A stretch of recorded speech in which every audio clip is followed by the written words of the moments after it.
smash at bottom lane. I'm looking for Alistar, I'm looking for roaming mid laner this time around, because I actually think that this could be one of those trap cards that you play the longer the series goes. Yeah, I wonder if Alistar is going to be one of those surprise picks if RNG goes down 2-1 and they're like, okay, we have to win the next game, we have to do something special.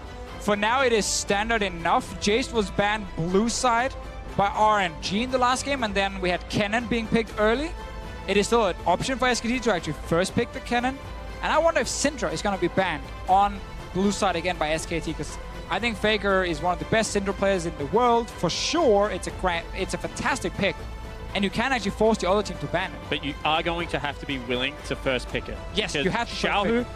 When he was known as Angel Beats, I talk about it a lot. LeBlanc, Syndra, they were his two go-to champions. Syndra has risen in popularity since then. The triple sphere stun is huge. So Faker, if you're willing to throw this gauntlet, you have to be willing to pick. RNG also has Nidalee to look at. Blank does play Nidalee while Benki does not. So it is like a bit of a trade-off. RNG can actually leave both open, ban something third, and then take the Nidalee as a trade for Syndra, or get the Syndra as a trade for Nidalee, which I think would be a smart choice by RNG now, unless they just want to ban Syndra and not deal with it. All right, question is answered. Is Nidalee taken away? Okay. Shahu's already played Vladimir once this series. I want to see Vladimir Syndra here. into Syndra Give it is to what we me. see all the time. 10 seconds gone, and already SKT have locked that in. So now RNG needs to have a plan. They need to draft a composition that can deal with Syndra. Some of the picks are like support-wise, Tahm Kench, Braum. Some of them can block some of the damage from Syndra works. Mid lane, Vladimir is being used a lot because you can't one-shot him in the late game and he kind of outscales Syndra in these big team fights. They have to draft some picks that can deal with Syndra. Otherwise, they're going to get smacked. But they know this is coming. I mean, you do not leave open the best mid laner for the best player in the world without a game plan. So what do we see now? Do we see something like an Alistar come out with CC built into that mid lane, or do we just see once again neutralizing factors? This is a very big gamble, but we expected them to take one. But was Elise really that scary that you had to ban Elise instead of Syndra? When we have a pick that's actually being picked more than Elise now in Olaf been taken. It's not even like they stole away that one. They actually went for Lee Sin. So they gave SKT what they were looking for. We get their... Or well, I guess we get Duke trying to get a safe pick with the Nard top lane. But the Arcanus... I know it looks great on paper with their Aurelion Soul, but it loses lane to Syndra. Vladimir is the one we normally see as the counter pick to Syndra. The last time somebody tried to pick a champion that loses lane to Faker was Jensen. That did not end well for him. We're expecting the Vladimir. It's something we've seen a lot this tournament. I want to know what else RNG locks in. They can counter-pick Duke's top lane Gnar for Lupa later in the draft, and it feels like that's what they're going to do. Right now, Mata prioritizing the Karma. No Tahm Kench, no Alistar, no super surprise to try and deal with Syndra. It's a problem because if they pick one of the melee supports, they lose the bot lane. And then you lose bot lane and mid lane early game, and then you basically forfeit the entire game. So they have to draft for laning phase. But we got some squishy picks already down that bottom lane, and Syndra would love to go down there and destroy one of them. We also have a heck of a lot of damage, is the only juxtaposition. So if Faker gets kicked into the team, something along those lines, there's not really all that much that I'm looking at right now that saves Faker himself. And Syndra is very squishy, whilst being very high burst and good control mage.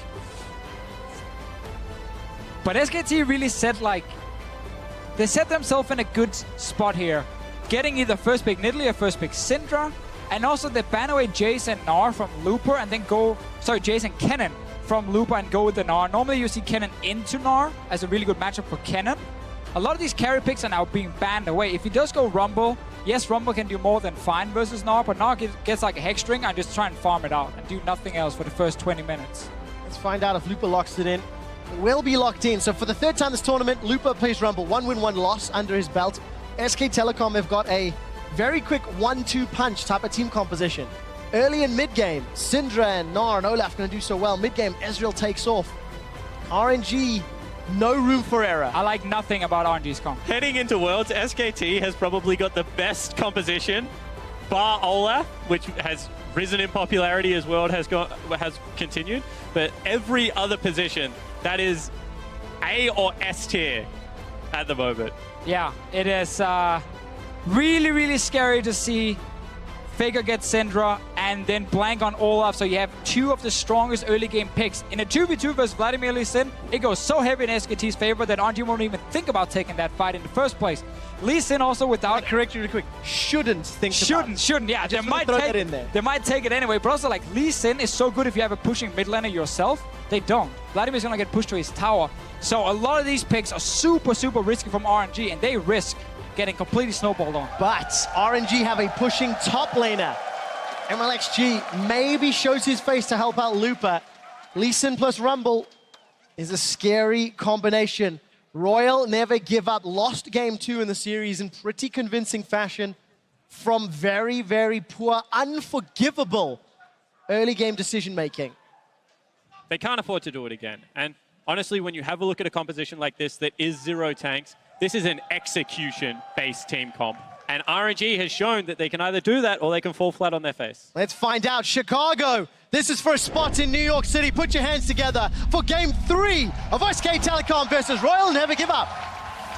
And we were very critical of this comp from RNG in the pick and ban phase. Let's see what they can actually do with it. Bot lane, you have the Jhin Zyra combination that has been great so far. We know once Ezreal gets past level 4, level 5, then the Jhin and Zyra start taking over. Oh, Blank actually ghosted to get... He wanted to get down this bush before the Zyra, but Zyra was already there and actually spotted him. In saying that, Ghost is such a short summoner spell. Yeah, it's fine. But I like it. That's cool. I think that this is the first time that we've seen SKT actually come out with a surprising level 1. Just to get a ward in here to spot a potential camp. We need to see RNG win top lane and win bot lane to get past this early game here. They're not going to win the early jungle matchup. They're definitely not going to win the early game if we look at just the mid lane. And if this Syndra starts getting an advantage and starts roaming to side lanes, then she can one-shot everyone on the side of RNG. We're looking for cheese. Like, let's be honest. When you go the RNG, you're looking for a quick gank top lane into a pushing Rumble that's going to guarantee level 2 versus the Gnar. Or you're looking for, maybe trying to upset Faker early on in this game by bringing multiple members because they do have a pushing bottom lane as well, technically. I mean, you're looking for something special because they have deliberately put themselves in this situation. Right. I think RNG actually just went back to game 1 and said, we can surrender mid lane pressure, and if we can win the side lanes, that's how we're going to win the game. And that's why they traded Syndra for something like Jhin, to then pair the Jhin with the Zyra. The thing about Karma Ezreal is, again, Karma Ezreal can get the push the first few levels, as we talked about when Ezreal is very strong, stopping Zyra from early roaming and trying to make a play in the mid lane. But RNG needs to be able to win these 2 side lanes, otherwise it's going to be a big problem for them. RNG were able to do that in game number 1, almost without jungle interference early on, thanks to Lupa. This time he's got to do it on Rumble into Gnar. Bang and Wolf pushing forward as the Keystone Masteries flash up on your screen. No real surprises there. Uzi and Mata being pushed back, and we're seeing this matchup now for the 3rd time. They just keep trading back and forth in terms of who's playing the champion. It's the same every time. Karma, Ezreal pushes up first, gets a lot of poke damage down. Jhin, Zyra gets level 4, level 5, gets the first back where you pick up a serrated Dirk or multiple long swords against the tier, and then Jhin and Zyra start taking over the lane. While talking about Zyra taking over the lane, Zofiscio is a former Zyra player. Many years ago. Did I see a win speakers there on Mata Zyra? What do you make of that? We know we build some AP. Still, not a big fan of that at all. Tell me why. Oh, just give me like a Thunderlord, give me more DPS in these all lanes. It worked for Wolf in the previous game. He actually got a kill on Uzi, if I recall correctly. With the Thunderlords? Yep, with the Thunderlords. The Thunderplot. I actually wonder if Mata just misclicked. We'll have to find out later. For now, Mata and Uzi being pushed back. Level 2s on both duos. I'm going to go back and see what he had in the first game.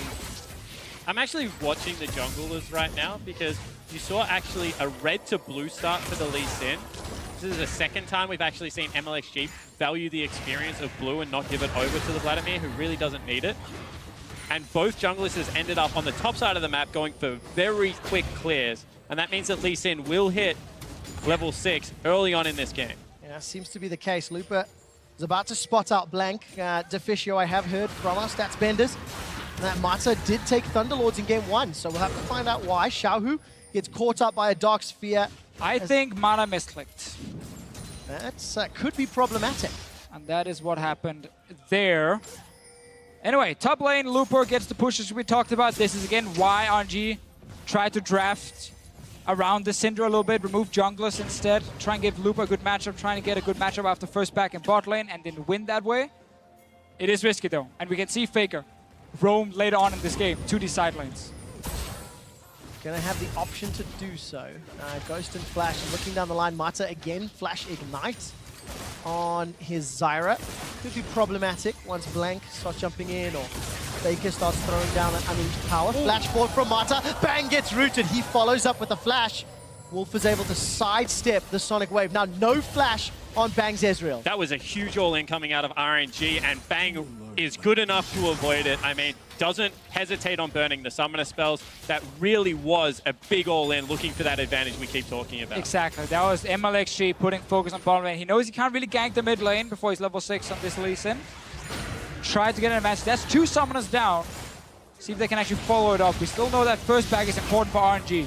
And no Flash for Mata, so got to be very careful in the next few minutes. All of a sudden, the lane slowly pushing in favor of Uzi and Mata. No consumables left for either Ezreal or Jhin, actually for anybody in the bottom lane. And they're expecting the Olaf gank to be here. They're looking for the counter gank. Oh, sucks for MLXG. He doesn't have that Trinket Ward available, so he can't jump over the Dragon Pit and move down behind SKT's dual lane. He could have then surprised Bang. And now instead he's Blank. No Flash onto Mata. Root comes down. First blood picked up by Bang. Teleport coming down for Looper. He's got a Flash available. Not going to use it. Undertow comes out. Wasted TP and SKT get first blood. Not over yet. MLXG lands a Sonic Wave. Level follows up for Looper. On the resonating strike. Equalizer just tickles Blank's bottom. And SKT get away really unscathed. And that was an overcommitment. That's what they were waiting for. Level 6 to hit so they could continue the chase. However, Mata falls way too quickly. And you have to criticize MLXG there because he was waiting for the counter gank and got impatient, wanted to go back to his jungle, and the gank was successful. The thing is, they knew there was a ward there placed. So he stood outside of vision range of that ward, but he didn't have his own ward to jump Dragon Pit, so he couldn't get in there and actually pull off the gank unless he had flashed the Dragon Wall to do it. I've seen junglers do it in the past, but it is so risky to do because you don't know where the enemy jungler is, and then you've already used your flash.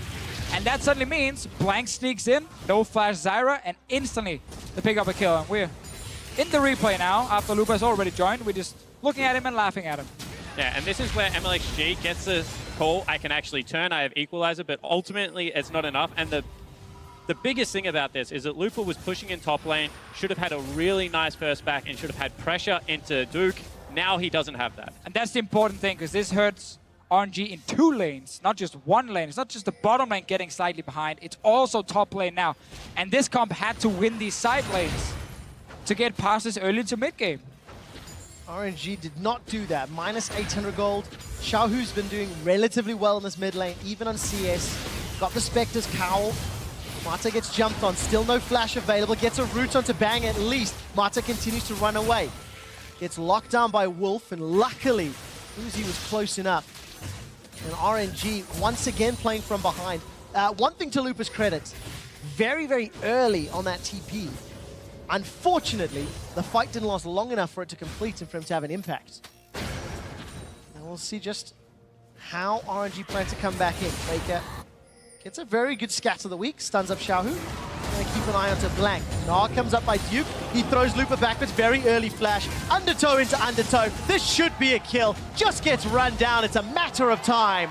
Blank, kill number 2 onto Lupa. It all falls apart now for RNG. Top lane is now losing already. Bot lane is gonna get pushed in. Mid lane is already pushing. This means SKT can start invading your jungle. They can fight your blue buff. They can fight your red buff. MLXG needs to pull up a good gank here. He is level 6. He's spotted by the pink ward and he's coming. No flash for Blank. MLXG. Flash, kick. Root doesn't find Bang. Mata's in trouble. Teleport's coming down from Duke. Mata's rooted. They trade 1 for 1. But they get a teleport for the deal. Yeah, really nice moves there out of MLXG. Goes for the person that doesn't have flash still in that lane. No exhaust really there to follow up. So he looks for the window. However, you have to say that Blank right now pretty much outperforming the jungler from RNG, and it's putting pressure on the Lee Sin to be able to make ganks happen. He's down bottom lane now as well, looking for more. Uzi does have flash, so does Mata. You might as well just burn that flash. MLXG's waiting around. As soon as he shows his face, Blank gets antsy and turns around. Unleashed power from Faker onto Xiao, who chunks him down. He's going to be using those transfusions to heal right back up. But pressure, that's what Syndra does.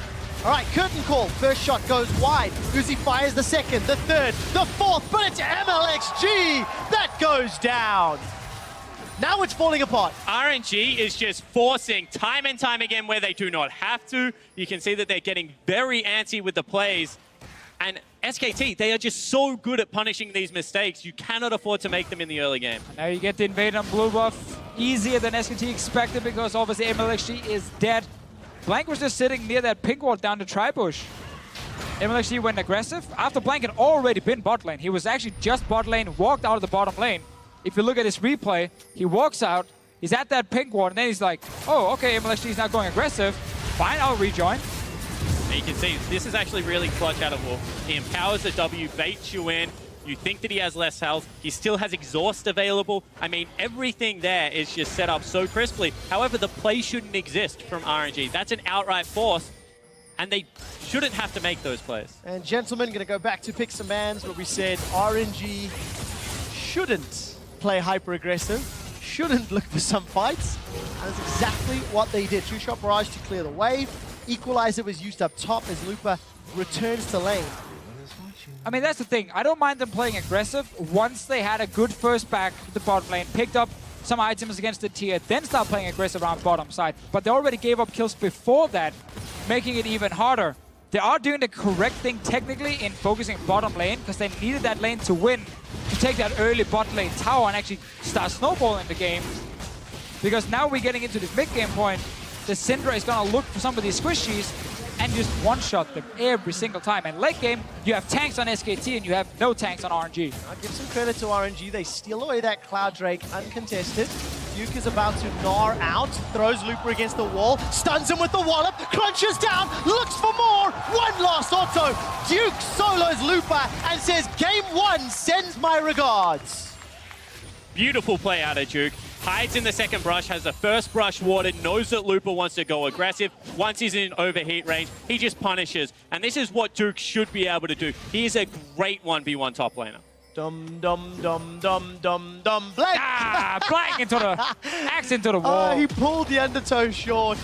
MLXG gets away with it, but this will cost Tower first blood in favor of Faker and Blank. Yeah, exactly. Vladimir can keep even in form, but he can't stop the Syndra from pushing.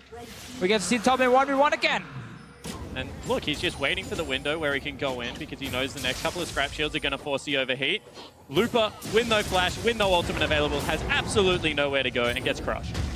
Crunched, I think it is. Quite literally. Yeah, he actually got crunched. You're 100% correct. And sadly for Looper, this is what happens when you TP out of your lane very early and you start falling behind and get ganked right after. I had no flash. Unleashed power, not going to get used by Faker. Frozen Mallet was picked up by Duke. Really going to commit to that side lane 1v1 style of Gnaw. And when you've got this sort of advantage over Rumble, you can just bully him in mini Gnaw all day long. Yeah, Rumble is not like a 1v1 champion. He wants to team fight. Gnaw can go Frozen Mallet into Hex Stringer and just split push all day long and be much stronger later on in the game in the side lane. Rumble really needs to get into these team fights. So does Vladimir, so does the Zyra for RNG to win. Setting up a small trap. Duke has no flash. MLXG does have flash. Xiaohu's even coming up for this one. Duke knows something's up. There's been a number of pings. Yeah, mid lane is missing. Top and middle. Wasted time. MLXG and Looper, they back away. Can't even find the opportunity. Duke does not overextend. And they don't want to overextend for the play because Duke's Narvar is building up nicely. Faker had disappeared into bottom fog of war, and you could see that Uzi and Mata weren't willing to give up the turret, so they have to call that play away. Otherwise, there's a 4v2 on the bottom side of the map waiting to happen. And now you're playing against a perma blue buff Syndra who can take 2 buffs on the map because you own both jungles, basically. RNG can't really do anything to stop you. And it's just a matter of time before this bot lane tower either dies or SKT just goes for the straight up dive with Faker coming down, with Blank coming down, and just 4v2 against RNG. You can also do it on top side. They can dive the Rumble as well if they want to and take that tower. Right now you can go to every lane if you're SKT and you can win. SKT have got so many options available to them. Infernal Drake is up next. They've got a 4,000 gold lead before 15 minutes. And MLXG is just scrambling. He's down 12 CS, Blank 2-0-1, Duke 1-0-1, and now the bottom tower is being sieged. And that was a TP ward placed here by Blank. It got cleared out instantly by MLXG. He can just put down another one, or TP to this one and try bush. And that means RNG should leave the bottom lane now. Otherwise, Duke can TP down, and then you're gonna die. Oh, Mata was in the lane when you said that. Lupa's got a teleport available as well. It looks like Mata and Uzi have made it out, but it will concede the tower. But the fact that they don't even have to burn anything for it, they can just posture for the play, use none of the spells that are required because they have priority in the top lane, priority in mid lane. Nothing is being pushed in RNG's favor right now. SKT pretty much bluffed them off the turret, don't have to burn anything, and still pick up the objective. It's the beautiful thing when a team just plays by the book. What's the optimal play right now? Set up a potential dive bot. Okay, let's do that. Enemy team has to now just walk away. Faker sadly is not in a position to fight for this blue buff, so he has to give it over. But who's gonna get it? Lee Sin or Vladimir? Meh, no one cares. Duke's looking to solo Lupa into the tower, but his Mega Gnar runs out. It's good damage onto Lupa. And this is where now 15 minutes in, down 6,000 gold. Now you punish RNG. Now you talk about this picks and bans, this draft that they opted into. They didn't play it properly, and they've been punished severely. And this is what getting access to mid lane looks like in a very high-level game of League of Legends, because it means that Faker is always chipping out Xiaohu, and it gives you access to both of the jungles, so you can spot ganks when they're coming topside, and it also gives you more room to make your bottom side plays. You can always move first to them, and honestly right now, RNG is just hemorrhaging. Yeah, I mean RNG very clearly gambled in the pick and ban phase. That's why we said we also didn't like it, because it's so risky, but it was a full gamble on winning the two side lanes, letting Faker, yes, let him win mid, but just try and keep him there, and then see if we can snowball, especially the bottom lane, get that bot lane tower, and then move Uzi and Mata around the map and be this strong force we can play around. Problem is, you didn't get that kill on the first gank, and then you overcommitted after and gave up 2 or 3 kills in the bottom lane. So then your composition falls apart. And now you have to look at what they're willing to do to try and buy themselves back in. Just go straight Leandri's Torment, no boots upgrade as you would normally see out of Lupa. They have one mid-game team fight where their composition may just carry them through with the amount of damage, or everything just might be over here. Mata just gets taken down. Dark Sphere secures the kill. MLXG gets a Dragon's Rage kick back, but there's simply not enough damage. Blank is running amok. That's the second of the fight for SKT. Xiaohu's got one back onto Faker. That's the second of the game for RNG. Good flash away, saves Wolf's life. Blank is going to be the next target. Xiaohu's already burned through Ghost. He's got to find 2 players. Duke's Mega Gnar was used earlier. Lupa plus a tower, not going to be enough to kill Duke, and they lose him. We jump back to mid lane. Xiaohu's kill, not done yet. Bang's looking for Uzi. The tower, the laser. Bang gets the kill, and Bang gets out alive. And that's exactly what we're talking about. They had one little small opportunity in that forest, and SKT crush RNG. What a great team fight though from SKT. Each player is showing individual ability here. Bang in the end diving on the tower for another kill, and once you have such a big goal lead, then you can start showing off a little bit. But that was the window. I mean, that was where they were like, we have the items, we have to go right now because we're getting outscaled. They're beating us at everything we do well. They pull the trigger, but they just don't commit as a unit. Oh, this is what we talked about in the pick and ban phase. When you pick these squishy supports, try and win lane, then Syndra is just gonna blow you up. Kick back on Wolf from MLSG. Definitely do not agree on that one. Needed to go for someone like Faker. Yes, he does die in the end to Xiaohu. And now the problem for RNG is they can't really get onto any other targets. But this should have been a winning team fight. Kick Faker in. Take the 1-for-1. If you want to keep chasing, get the Rumble down into the lane. Back him off turret. Don't stay up there. Look at Bang though. Bang. Wow. Flashes. Yeah, he's really good.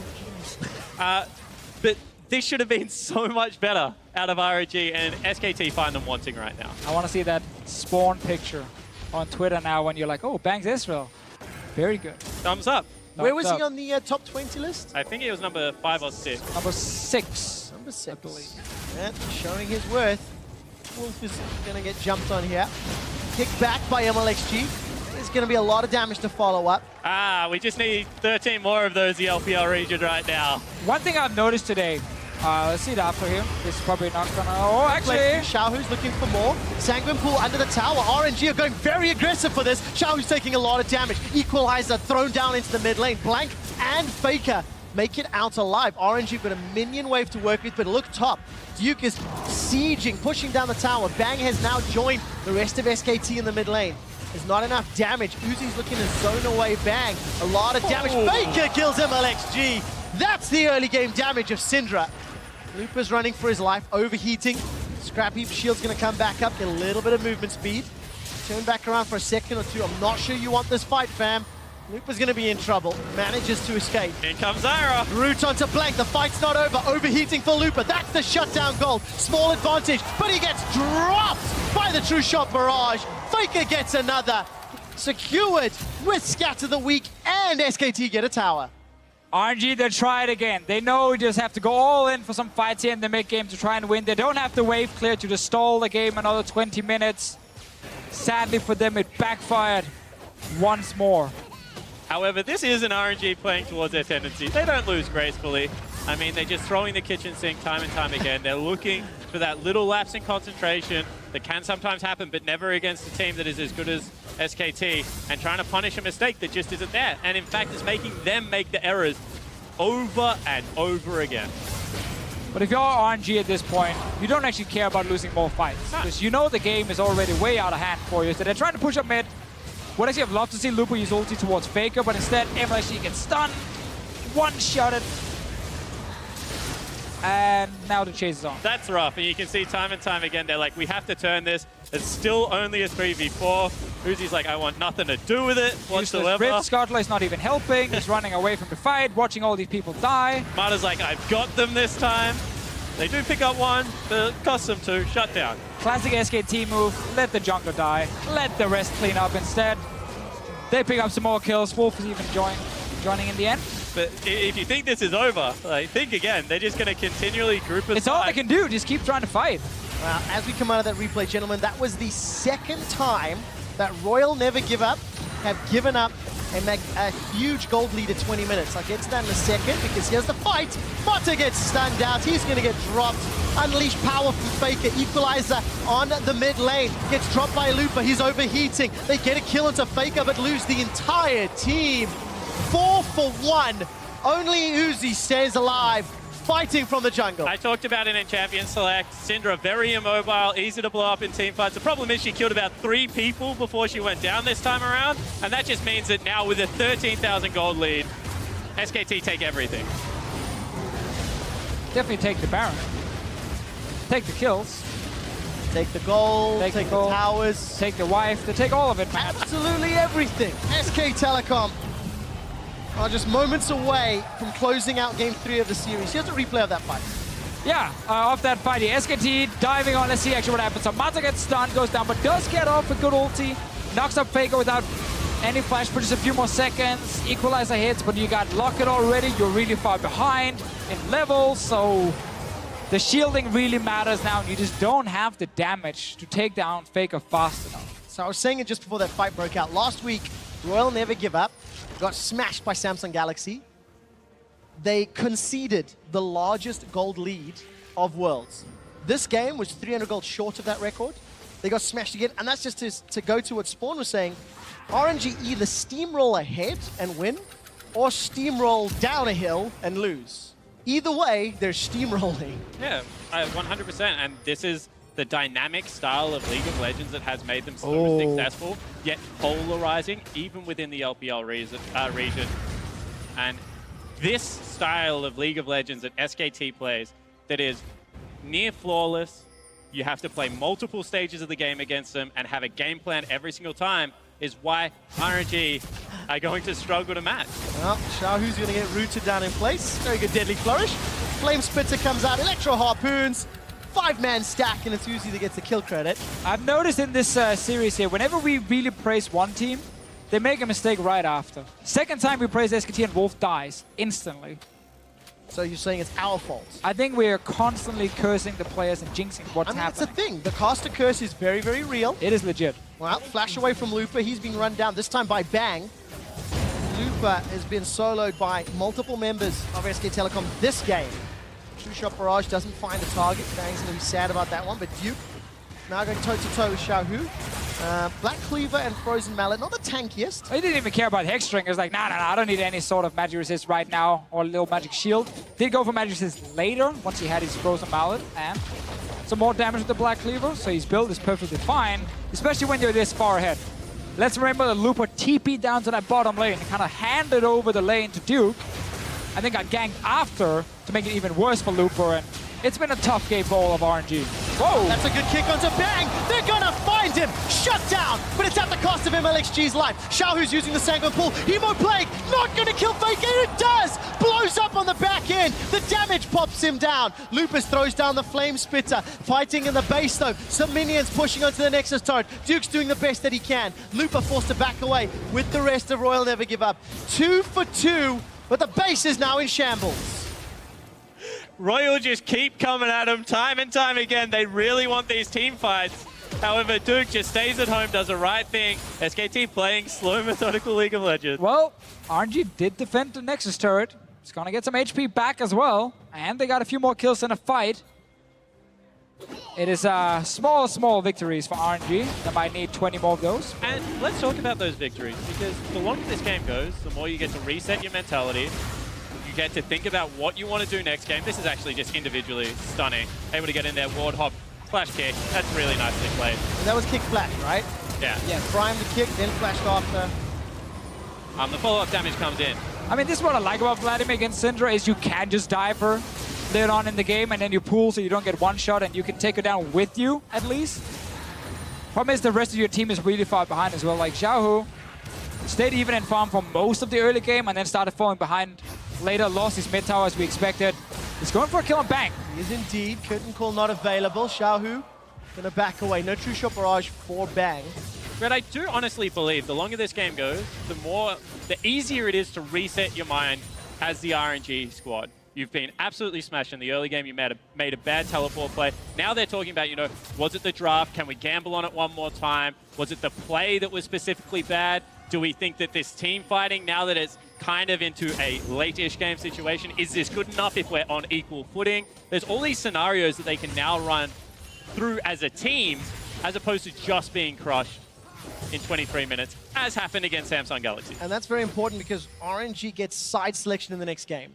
There's no more room for error. You anticipate SKT to close this game out, and then RNG cannot afford another early game mishap. That's 2 games in a row now, and they've given the advantage. MLXG looking for Wolf. Wolf, though, slashes away. Not going to fall prey to the same movement. Looper's in trouble. Duke's got a GA, a Cleaver, a Mallet. He's looking for more, taking on 3. That GA will pop shortly. Flashes away. Ignites, burning him down. Guardian Angel pops. The rest of buying time. They're down in the bottom lane. Xiaohu's left alone. He hops over the minions. Sidesteps a deadly flourish. MLXG's looking for the kill. Sonic Wave connects. Resonating strike. Duke might just survive. Mega Knife coming up. The boomerang. The excitement. Takes down MLXG. The rest of SKT, they break open the base. Inhibitor in the bottom lane is now down, and RNG are scrambling. I take it all back. That is a tilter right there, Deficio. Duke getting his revenge. MLXG didn't want to talk next game. He wanted to go for the kill. Sadly for him, he's now 0-6 on this Lee Sin. And the annoying Gnar refused to die in the top lane. He's coming back for more. He's teleporting in. Teleporting to the top lane, will go toe-to-toe with Uzi in a moment. Inhibitor in the middle lane is down. 18,000 gold difference. Undertow connects from Blank, and RNG, they can do nothing to defend. They have 2 Nexus turrets remaining, and Duke, he's gone full Goku. It took a couple episodes to charge up and find Super Saiyan, but now that he is destroying RNG. Definitely true in this game. He had to get quite a lot of punches in his face first. Dives in, takes the fight in the base, wants the entire team to chase him as well. But see, this is where people think RNG is losing. No. This is the strategy. You're now farming 3 lanes with super minions, and you have a Vladimir. As long as SKT doesn't do anything for about 15 minutes, Vladimir's gonna be on 6 items. I'm sensing a hint of sarcasm there. I mean, some teams have tried it before. Oh, we don't want to see the ending. Oh, we didn't get Spoiler, face. Duke killed him. Somebody needs to put, is it Benny Hill, that music? Yeah. There to the background. Pretty funny. Duke's going to find MLXG. Red buff, Hyper gets rooted up. Mata may have saved MLXG's life, but MLXG loses his flash. That is important, because that means Faker or Bang cannot be flash kicked backwards. But 2 games back-to-back now, we have seen the beautiful yet terrifying beast that is SKT when you feed them early advantages. They just keep coming. They are an absolute juggernaut. And RNG was a team who should be able to win early game and not make so many mistakes like they did in this game specifically. Because then the composition, we could see what they tried to do. They just misplayed everything. Run! Run! He's coming! But I think it is that pressure that you have to win early game to even have a chance that makes you take these risks when really, from an outsider looking in, you're like, you shouldn't have to play this way. SKT just makes every team they play against play this kind of League of Legends. That helps when you can punish mistakes as flawlessly as SKT do. Super Minions and Duke, they force the flash out of Shahu. Mata runs for his life. Nexus turret is dropping. Equalizer to buy some time. Strangle Thorns does nothing, nor does the curtain call. SK Telecom are 1 win away from Madison Square Garden. And what a way to win this game. Completely destroy RNG after a few early game mistakes. Zero chance to come back in this game. We talked about the compositions a lot. SKT just closed out this game here flawlessly. Like 1 or 2 guys got caught here and there, but they had a 10k goal lead when it happened. And you just have to look at how they are able to close out these games and the fact that they're doing it with multiple pick bans. This time around, they do throw a bone to the top lane. They get Duke rolling. He rewards them after a very sloppy play out of Looper. And honestly, RNG looked so good game number 1. So you just have to stand in awe of how good this SK Telecom lineup is to be able to hit back. Spawn, at the beginning of the game, we're saying